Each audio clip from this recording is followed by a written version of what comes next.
I didn't even know what a video game was, really, just some vague idea. That being you would take some real-life thing and actually put it into the game. Well, in some limited fashion anyways. Like if I was inside a castle, I'd just have to make the inside of a castle. But Shenmue taught me that wasn't the case at all.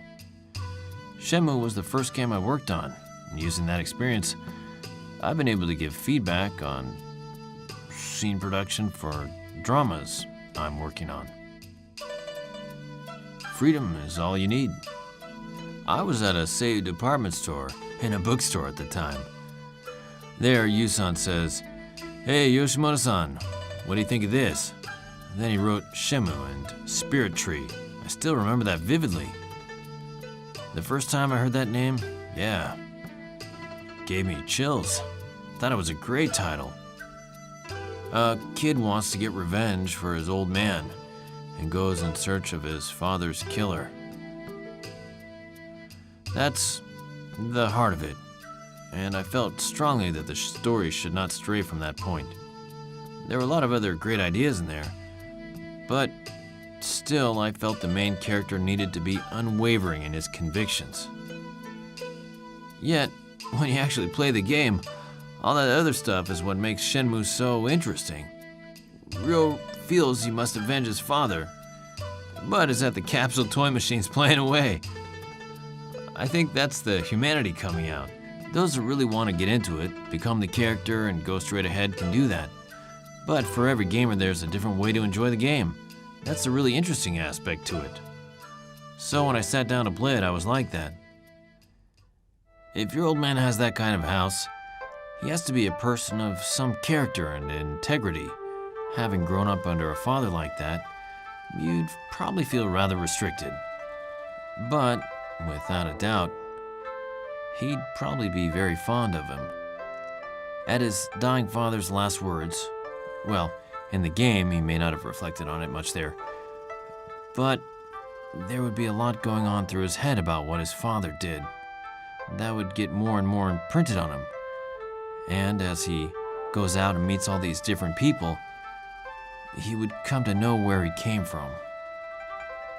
With the death of his father, it would be like Ryo continuing on in his father's footsteps.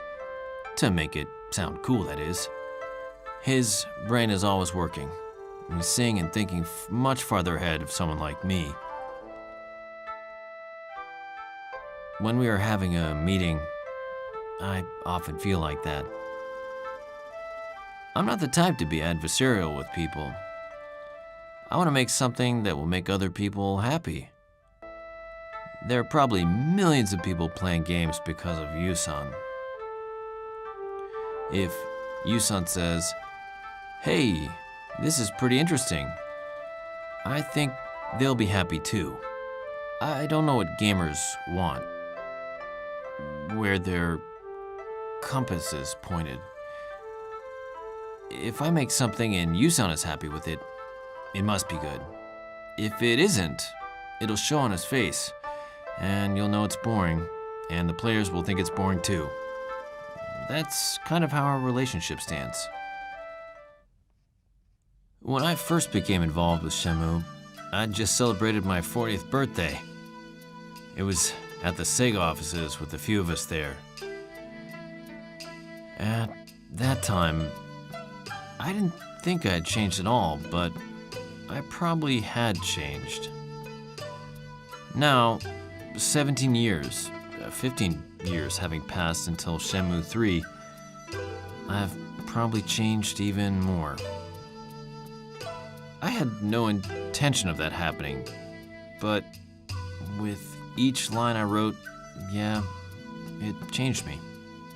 I think about it, and I couldn't tell you how, but I'm excited to test it and see for myself.